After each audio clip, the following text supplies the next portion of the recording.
Jumped the gun. Welcome and thank you very much for joining us for another one of GG+A's webinars.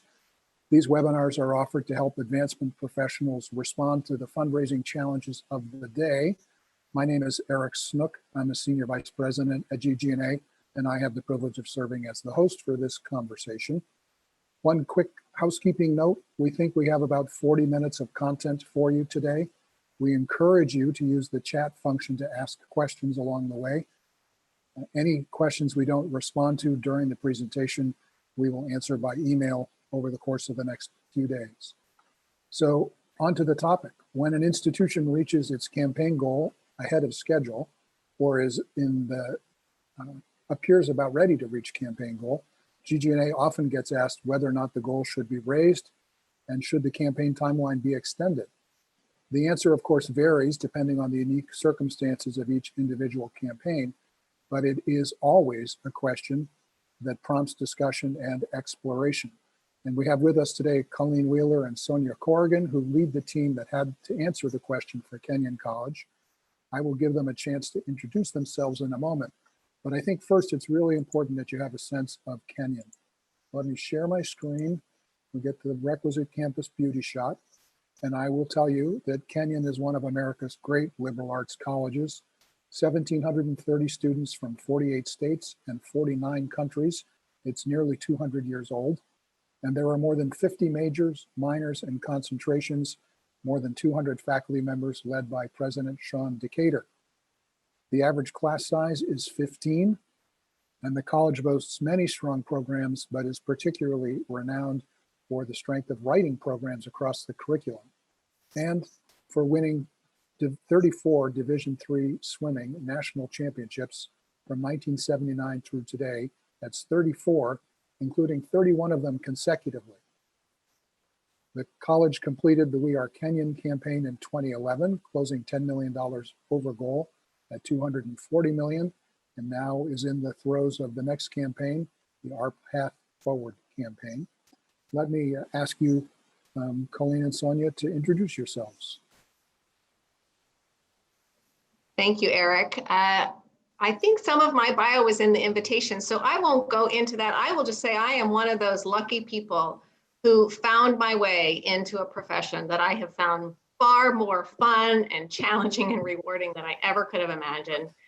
About 30 years ago, I was working in a fundraising job for the March of Dimes and suddenly realized, oh, I could make a career out of this. And when I realized that, I was very intentional about choosing higher ed, because I believe there's nothing else that changes a life, not just for a day or for a moment, but for a lifetime. And so I've had the good fortune to work for several truly outstanding institutions of higher education. And I'm excited to share, along with Sonia today, a little bit about what we've learned recently at Kenyon.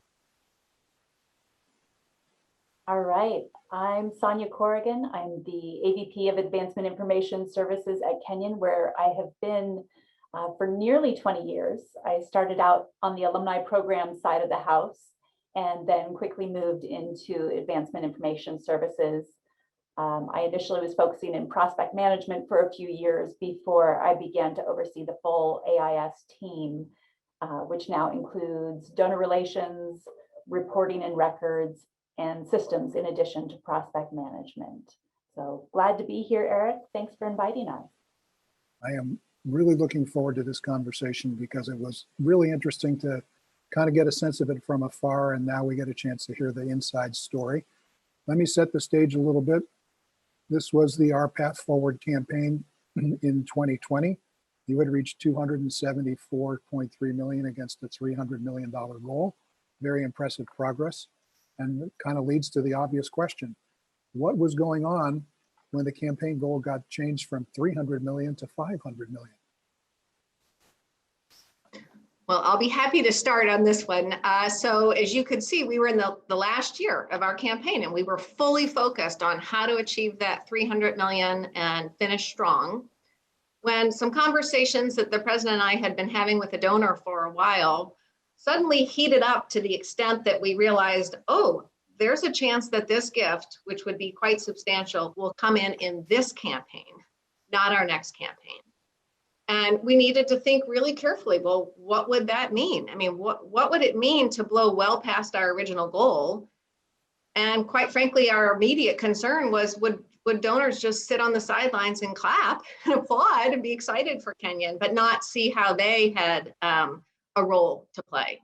So that really started a very intense and confidential 9-month process, where at the same time, the president and I were working with the donor, talking about the gift, which was complicated.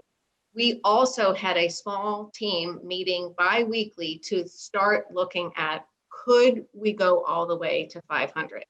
If this incredible $100 million gift were to come to fruition, could we raise our goal and get to 500? And that required a lot of careful planning. In addition to worrying about other donors sort of sitting on the sideline if we were simply to receive the gift and celebrate surpassing it, we had a couple of other things in mind. Going on in our country at that time was a lot of unrest. First, of course, we had COVID. Secondly, we had the George Floyd murder, and we had a lot of attention on the social inequities in our society. And we needed to look at what role that had in our campaign. Third, in 2024, Kenyon will be celebrating its bicentennial. So we had a natural deadline to look forward, to think about what would it mean if we started to look ahead to 2024, and how might this campaign be a meaningful part of celebrating Kenyon's next 200 years. And then finally, we had a really talented gift officer group, many of whom were new and were just hitting their stride. And so we felt like we had the potential anyway for them to be far more successful with a little more of a runway than we would have been with just the 1 year closing. So it was not an easy decision, but those are some of the reasons why we thought, let's start taking a careful look at what's possible. I do want to say too, often when colleges are increasing campaign goals, it's because we're feeling pressure from others, whether that's our presidents or our campaign volunteers. And in this case, that was not happening for a couple of reasons. One, the gift negotiation was confidential. So a lot of people did not know that we had the potential for this extraordinary gift. But it was also driven by advancement, because we were trying to think as carefully as we could about what was in the best interest of Kenyon. How could we serve the institution best? Was it be to conclude a campaign, to extend a campaign, to do something in between? So those are just some of the reasons why we wanted to take a look at the potential to raise our goal. So you were kind of making a trade-off between a successful campaign and the bicentennial as the obvious launch point for the next campaign, or a leap of faith extending on the strength of $100 million gift, extending your goal 130 some odd million and closing on the bicentennial instead. That is quite a choice. Exactly. And honestly, when the conversations about the big gift started, we just assumed it would happen in the next campaign. But as the timing accelerated and it became clear it was going to happen more quickly, we knew we had to think differently about the next campaign. Was part of the conversation a consideration of the impact on campus? And you haven't told us much about this gift. Maybe you'd like to give us a little insight into what was being considered. Absolutely. So that's the other piece. The gift is for new residence halls, and that was not a campaign objective.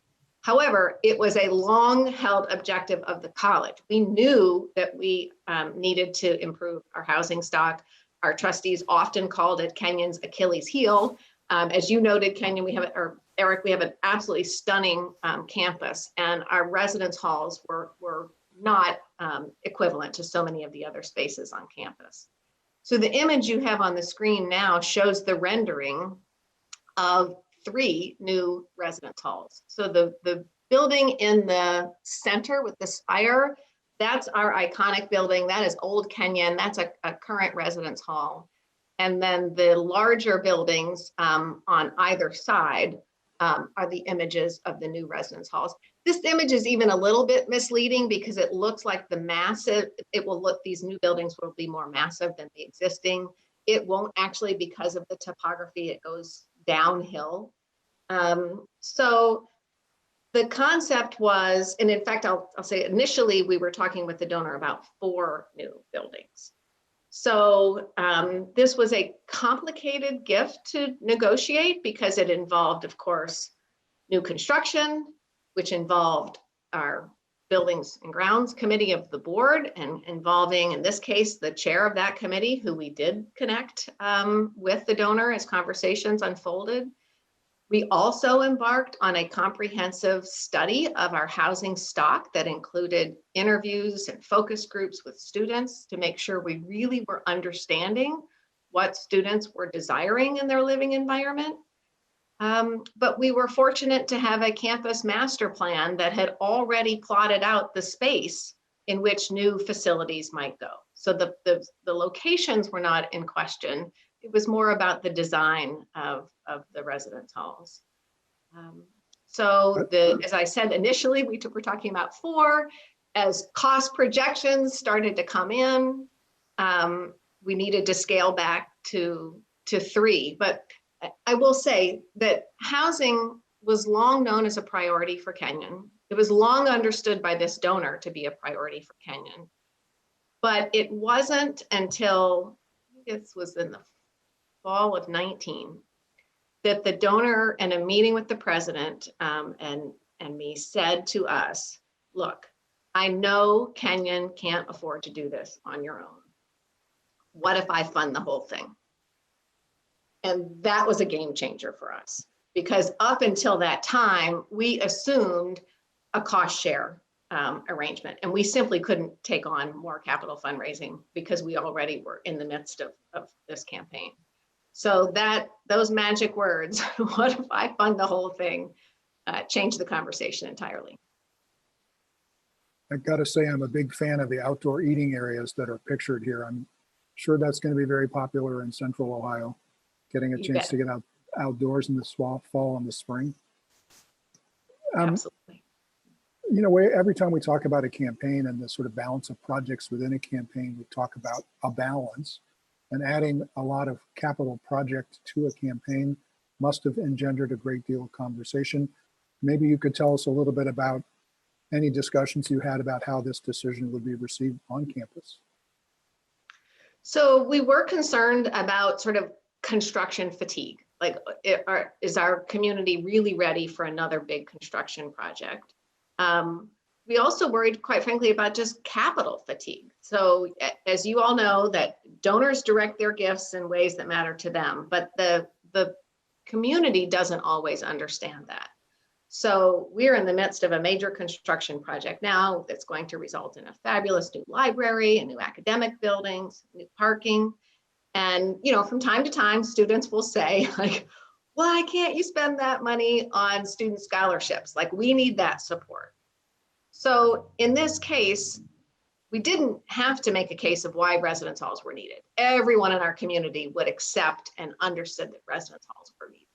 But what we did need to explain was, how does that relate to new support for student scholarships? And so part of our evaluation of going to 500 million was saying, what if we narrow the focus of the rest of our fundraising and we talk only about support for students, meaning scholarship support, and then what we call high impact practices. So summer research, internship stipends, things like that.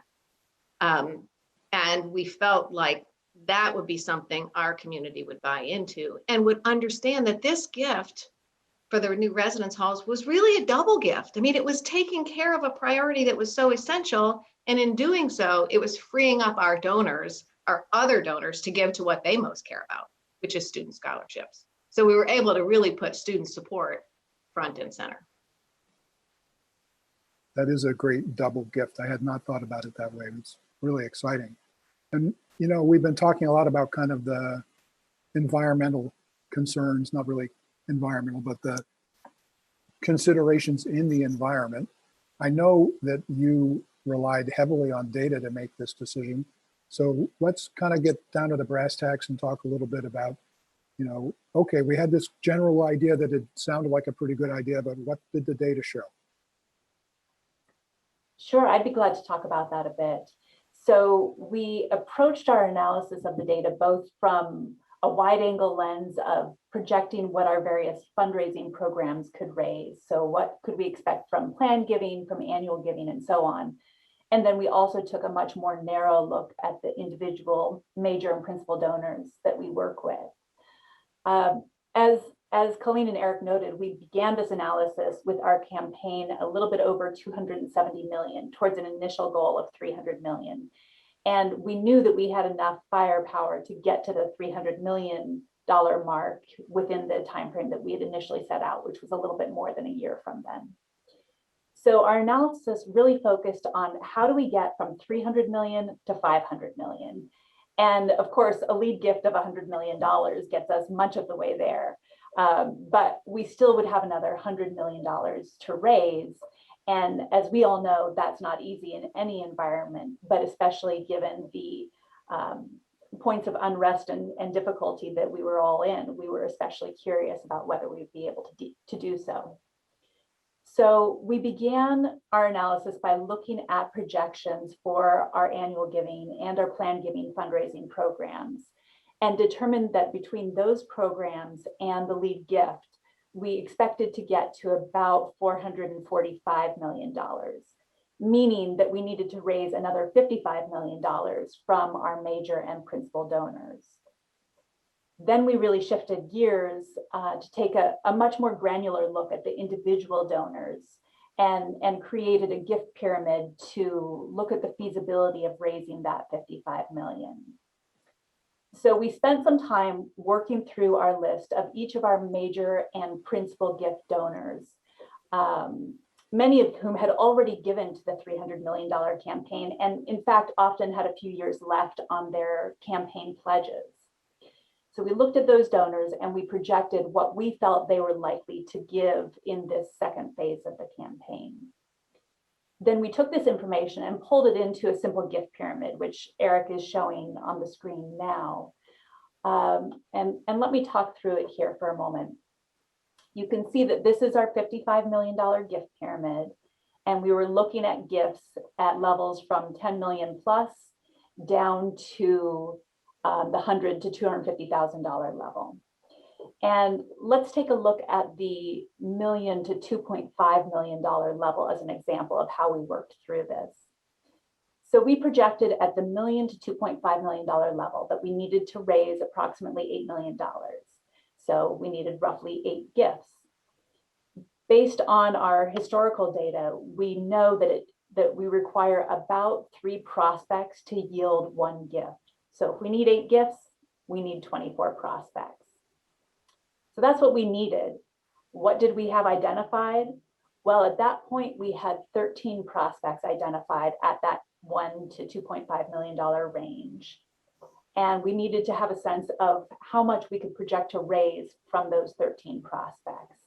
And this was a little bit of math, but pretty straightforward. So we took those 13 prospects at that level, divided it by 3 because it takes us 3 prospects to yield 1 gift. And then we multiplied that by our average gift size at that level. So in the $1 to $2.5 million range, our average gift size is about 1.5 million.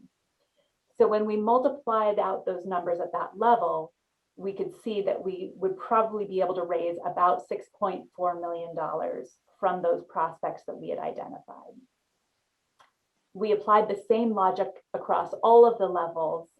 And as you can see down towards the bottom, we anticipated being able to raise about 53.4 million towards the 55 million that we felt that we needed to raise.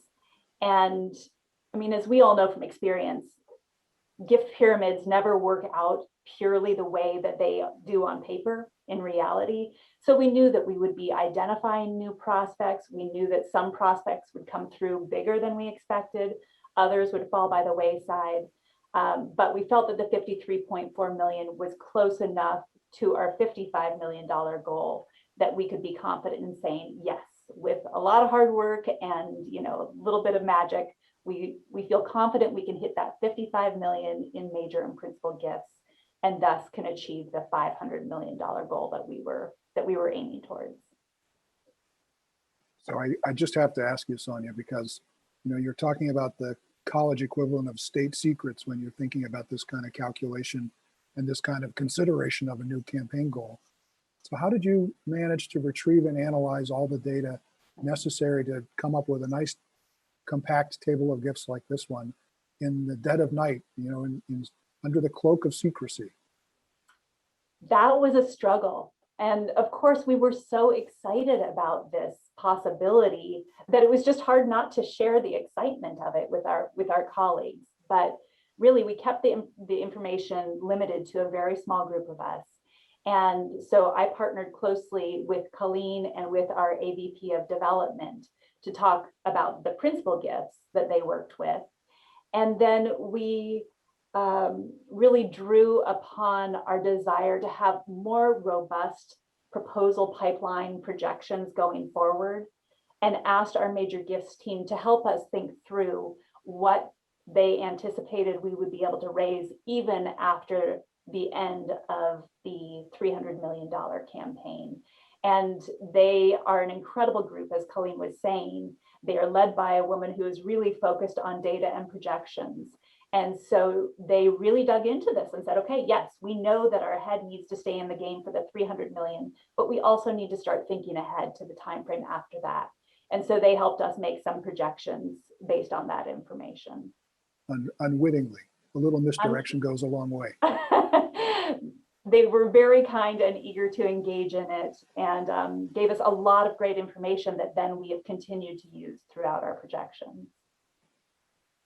So that is really interesting. And I want to ask you about the other side of this dilemma of having these conversations. Oftentimes when the notion of an increased campaign goal comes along, you get a very emotional response to success. Volunteers who are leading a campaign, fundraisers who are working so hard, we do it because we believe in the institution. So I'm interested in, with all this data you gathered so carefully, I'm interested in how you made sure that people paid attention to the data and brought discipline to the decision-making process rather than simply responding, well, let's go for 600 million. Yeah, well, I will say, as you can tell, Sonia is really fantastic with the data. And so, as we said at the beginning, we started these meetings in April, but by either September or October, we were close enough that we gathered our campaign committee together and we shared this detail and more with the campaign committee so that they would understand 500 was not a slam dunk. Even with a $100 million gift, we needed them to understand how we had arrived at the numbers, what was going to be possible. So fortunately, I think by sharing pretty detailed numbers as transparently as we could, we didn't get any of that pressure to say, well, why not 550 or why not 600? I think people understood that 500 was appropriate, but it was still ambitious for Kenyon. That's great. And I trust that they all understood that they had a leadership role to play in that expanded goal as well. You bet. You bet. And so you're working closely with your cadre of volunteers. You did a lot of good work internally with data. You drew the major gift staff into this analysis, even if maybe they weren't exactly aware of it. Did you have any effort or opportunity to kind of trial balloon this with some donors? You bet. So between about May and September, the president and I did what I would describe as sort of mini feasibility interviews with about 20 donors, 20, 25 donors, which again, here COVID worked in our favor because I don't think we could have physically gotten to that many people in that amount of time, but these were all virtual meetings. And it was essential for us to do a couple of things. One, share with them very confidentially the possibility, because it wasn't done yet, of a $100 million gift for Kenyon. We shared the fact that we were thinking about exploring the potential to raise our goal. And we asked them if we did so, would they consider a second gift in this campaign? And I will say, in fact, in preparation for today, I went back to read my notes from those meetings, and every single person was incredibly enthusiastic about the gift, about increasing the goal. They all bought into why that was the best decision for Kenyon. I think we had only one person who said that he didn't see himself being in a position to make a gift in the next phase of the campaign, but he was fully supportive of us doing that. Now, those folks were chosen for a couple of different reasons. So of course we focused on our top donors, those who we knew, could make the 7 and 8 figure gifts that would be needed for us. But we also looked very carefully at some of our influence leaders on our board of trustees, because of course board support would be essential. We also tried to figure out where might the skeptics lie, and how could we talk to a few skeptics and understand where the objections would arise, so that we would be fully prepared to address those skeptics later down the road when they came. So those conversations were really important because our folks felt like insiders.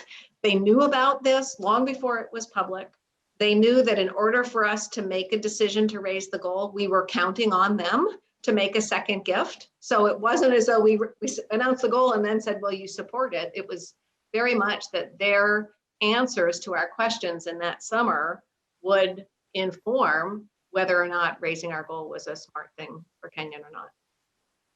I'm fascinated by this idea of talking to the skeptics, and in kind of two directions. Number one, because sometimes skeptics are just loud, and Right. and then sometimes skeptics being skeptics don't believe you're actually there to listen. So I would, if you are able, I'd be thrilled to hear you say a little bit more about how we found them, and more importantly, how did we convince them to share what they were really thinking and feeling?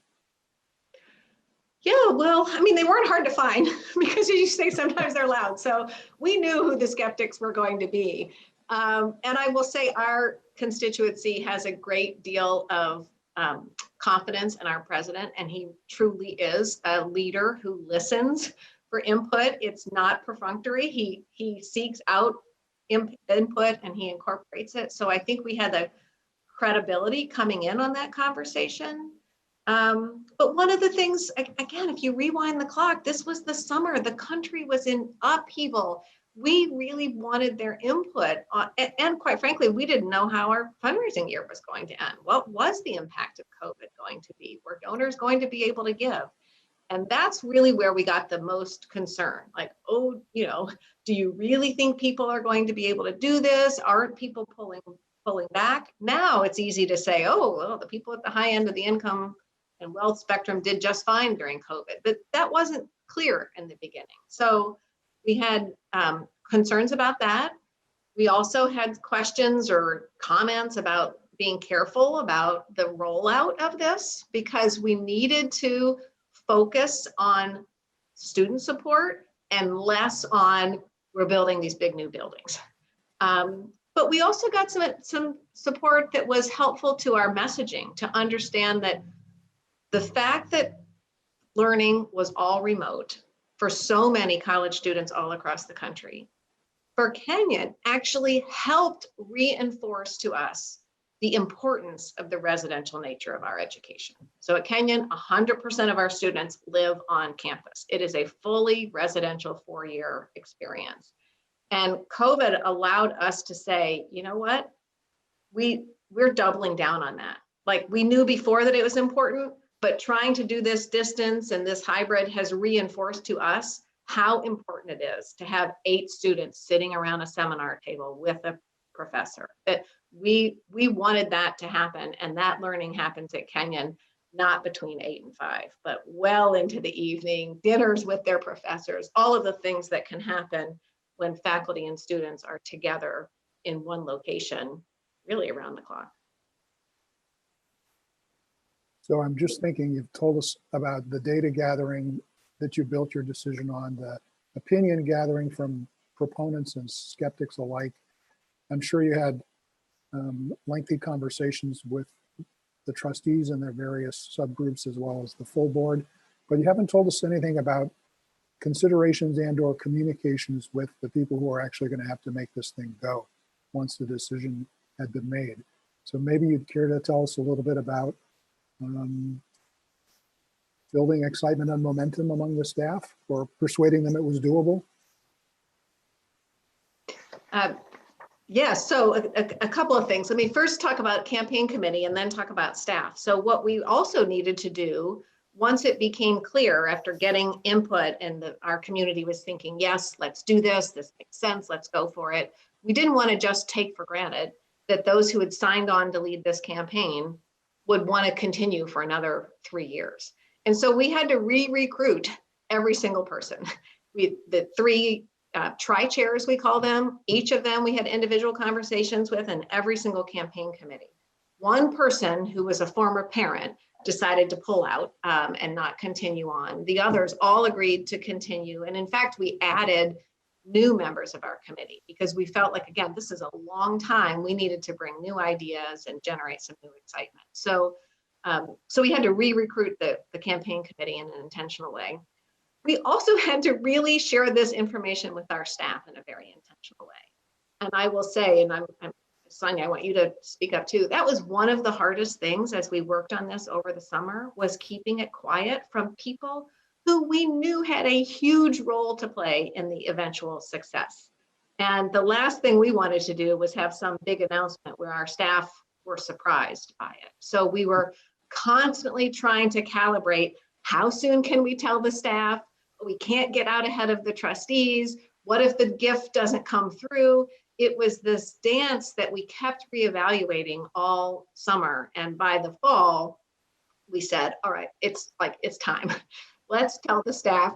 Of course, we did it virtually because everything was virtual. And we did just a notification to everyone to join on a Zoom call. They were all sworn to secrecy. So again, we couldn't have this leak. And they were sworn to secrecy for months. So it wasn't like we gave the staff a heads up a week ahead of time. We told them in the fall. Sonia, you may remember better than I think it was maybe October or maybe November. And we didn't announce the gift until January. So it was a long time to keep it quiet.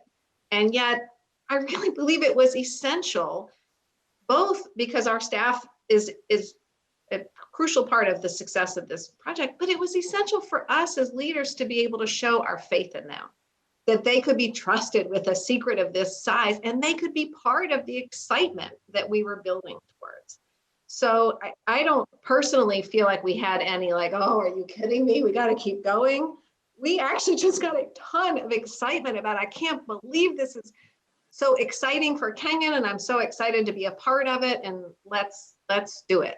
Now, Sonia has a longer history with Kenyon than I do, so you can disagree with me if you want. Sonia, no, I think that's right. I think that there was so much excitement. We all know that we need housing, and we all know how hard it would have been for us to raise that money as a fundraising staff. So for somebody else to handle the housing for us so that we can really focus on the donors, on what they're excited about, that was a huge gift to our staff. It certainly did mean some adjustments of strategies, especially for our annual giving and our alumni and parent engagement staff, to think about how to incorporate their goals and efforts into this new framework. And that took some time, but we wanted to make sure that they had the time to think about that before it was announced publicly, so that they could feel confident that they had the plans in place. I think this would be the right moment to show everybody who's with us how all that careful planning and that work with the staff turned out. And maybe as I share this last graph, you could talk with us a little bit about some of the other implications of this change, maybe for stewardship plans or the way you were kind of presenting the campaign going forward. But let me share this graphic here. So looks like it worked out pretty well. Yes, we had a phenomenal year in this 2021 year, even if you pull out the $100 million commitment. It was just a fabulous fundraising year, and worked out better than we even could have expected. Yeah, I will say it ended up just these first 6 months of the year. So we announced the gift in January, and we can come back to how we announced it, but from January to June, we really had the kind of response that you would see in the first year of a new campaign. I mean, we had 2 commitments of $10 million or more. I mean, we had donors stepping up in a very significant way, particularly those who were closest to us, who were so inspired by the 100 million that they themselves wanted to make stretch gifts and to re-up. And so the fact that, the $60 million, without the 100 million was extraordinary for Kenyon is a real testament to how excited our donors were about the possibility of looking forward to the bicentennial and focusing exclusively on our student and their experience. I'm sure you've thought this already, but just to put 2021 in context, you raised in 1 year 2/3 of what the previous campaign raised, and the above goal 240 million. So that's really a story you'll be telling for a long time, as they say. I've thought of it this way several times. I mean, one of the first campaigns I worked on many years ago at Denison, I think was a $60 million campaign. It's extraordinary to me to think that we just had a $160 million year, that when for many institutions, that's an entire campaign, not 1 year. So I think this would be the right time to ask you to maybe reflect on some of the takeaways from this experience. So often we manage to snatch defeat from the jaws of victory, but clearly that's not the way it's going here. And for those who know the Kenyon campus, you know that there's a walking path that connects the lower and the upper campus, or the north and south campus, however you want to think about it. And finding the middle path is always important for people at Kenyon. So Colleen and Sonia, maybe tell us a little bit about finding the middle path from this experience, lessons learned, what people should understand. I'd be happy to start. I would say that no matter how carefully you plan and you study and you calculate the numbers, every campaign is also requires a leap of faith, in my opinion. And so that was very true for us. No matter how many different ways we looked at the numbers, we never quite got to 500 million. We got close, but we couldn't make the math work to get to 500 exactly. But we got close enough, and we knew that it was the right thing to do for Kenyon. So, to me, it's you need to do all those calculations, but you need to understand that this business is an art and a science. And if the calculations bring you close enough, then you've got to just evaluate your own appetite for risk, the level of excitement about, what's happening in your community, the strength of your leadership, presidential leadership, campaign leadership. And again, we never would have imagined that just a year later, we'd now be sitting at an amazing $435 million.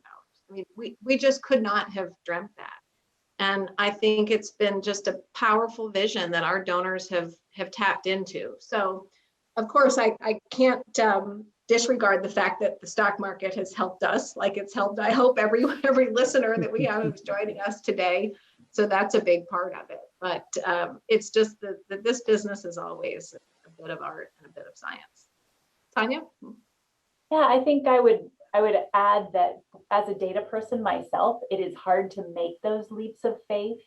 But I have indeed learned, even as a data person, that there are going to be positive and negative surprises in every campaign. But generally, the positive surprises will push you further than you were able to plot out that you would be able to end a campaign.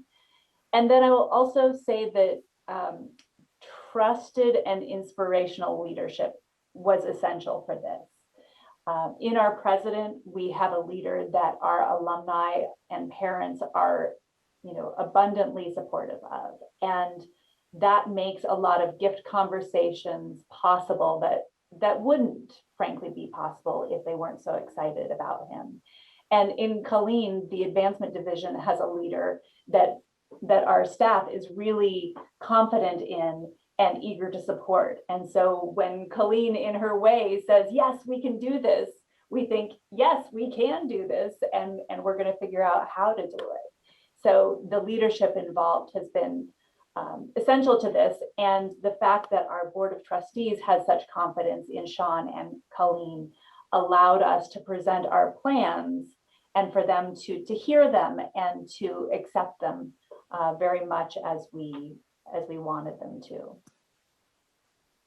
How great that with all the data, all the calculating, all the forecasting, it comes down to the people. That's a really wonderful tribute in the end. Well, we are about out of time. And we would really like to say thank you, Colleen and Sonia, for sharing this great news and this wonderful experience with us and everybody who was able to join us. I would just remind those of you who are watching that we did have some questions we didn't quite get to. Our apologies. We'll answer them in the follow-up. We also didn't quite do everything we had imagined around talking about the announcement of this wonderful gift in this campaign to the Kenyon community more broadly. So we will share a link to that little piece of video we were going to share with you in the follow-up email. And I encourage you to watch it. It really gives a sense of place, not to mention the conveying the enthusiasm for this incredible gift and the campaign's new goal. So closing thoughts or comments, Sonia and Colleen? I just say thanks again for the invitation to share our experience. We hope that it's been informative and inspiring, and I just wish really great success for everyone who joined us today, and be eager to hear your stories as well. Yeah, thanks for joining us. Great. Thank you so much, everyone.